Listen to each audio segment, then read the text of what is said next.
There's nothing, a fool who persists in his folly will become wise. So what they do is they speed up the folly. And so you get concentrating. And you can have a certain amount of superficial and initial success by a process commonly called self-hypnosis. And you can think you're making progress. And a good teacher will let you go along that way for a while until he really throws you with one. Why are you concentrating?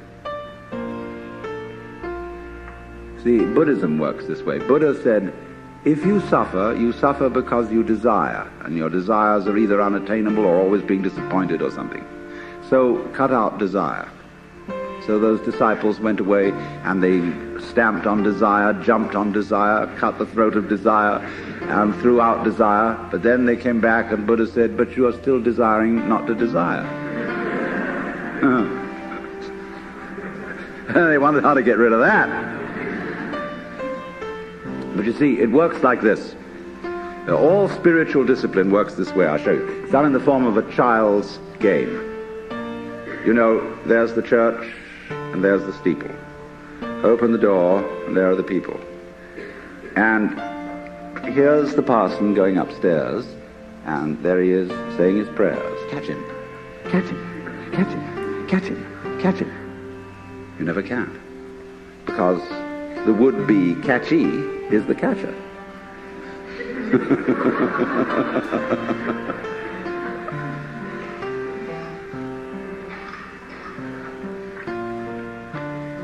So then,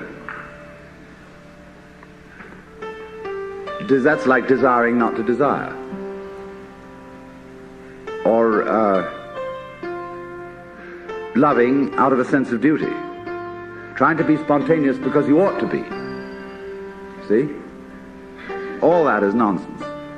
Lifting yourself up by your own bootstraps. So when you see that that's nonsense, there naturally comes over you a quietness. In seeing that you cannot control your mind, you realize there is no controller. What you took to be the thinker of thoughts is just one of the thoughts.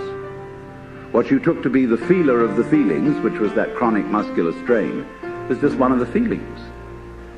What you took to be the experiencer of experience is just part of the experience.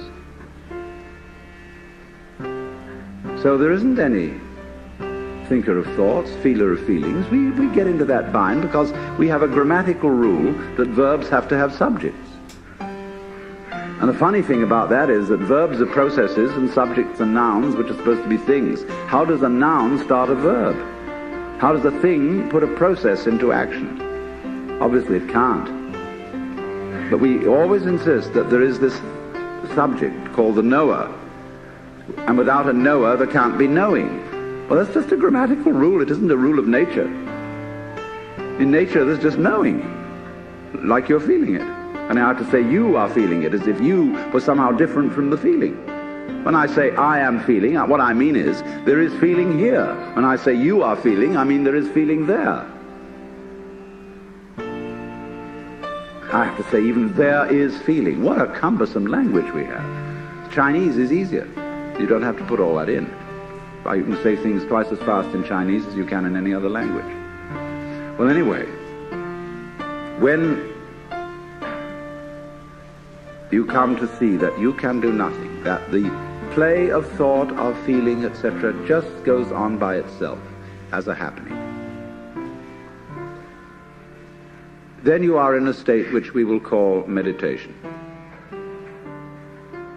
And slowly, without being pushed, your thoughts will come to silence. That is to say, all the verbal, symbolic chatter going on in the skull. Don't try and get rid of it, because that will again produce the illusion that there's a controller.